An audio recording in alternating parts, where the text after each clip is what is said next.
Good afternoon. A little bit about mag particle here. Just a quick little video to kind of show us something about a pi gauge. Okay, got a pi gauge here. We flip it over, we see we've got the eight chunks of steel in there. Get it a little bit closer so we can actually see here. Got our 8 chunks of steel. And then we've got our other side here that we're going to apply our particles to.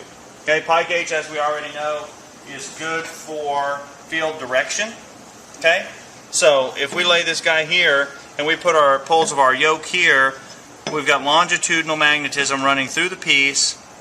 Pi gauge is in the middle of it, so we should see defects that are 90 degrees or perpendicular to that.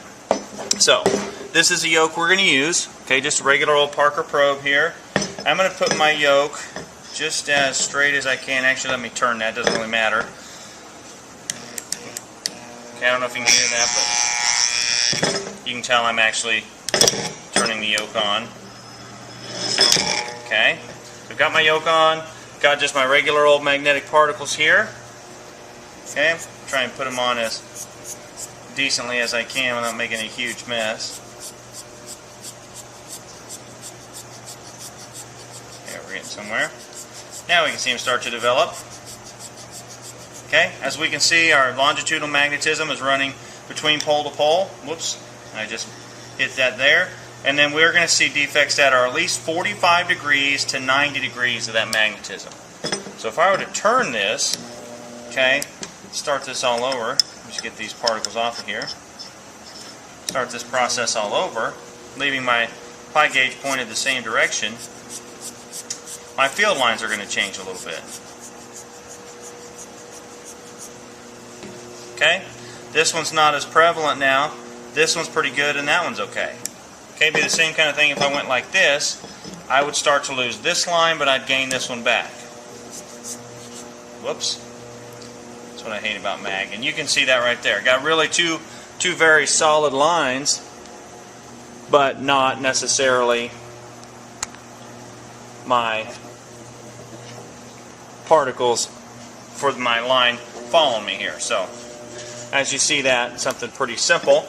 Just shows us a little bit of use of the pi gauge, kind of where it came from, what it's all about. I'm going to make a little bit of a mess here for now. Get rid of all this stuff on here. These particles will go in the trash in a minute. So, no particles on here. Brand new piece. Okay, never tested it before. We're going to do an X pattern because there's actually a weld through here. So I'm going to start like this for now.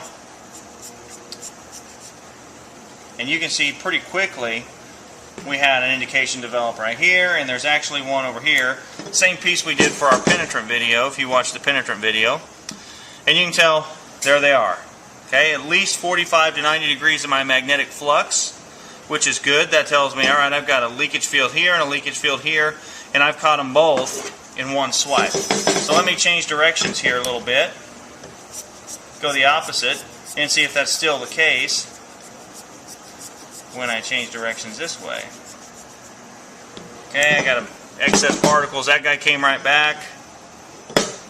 This one didn't.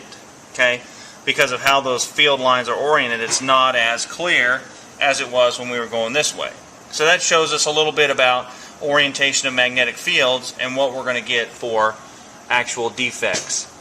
So, not too big of a deal. Yoke applications are fairly simple after you get past all of the dead weight checks and all that stuff. But once you understand what a yoke actually does for you, it's a very, very good inspection. Okay, so a little bit about a pi gauge and a little bit about a yoke, and I hope that helped, at least give you a little bit of an idea of what it's all about.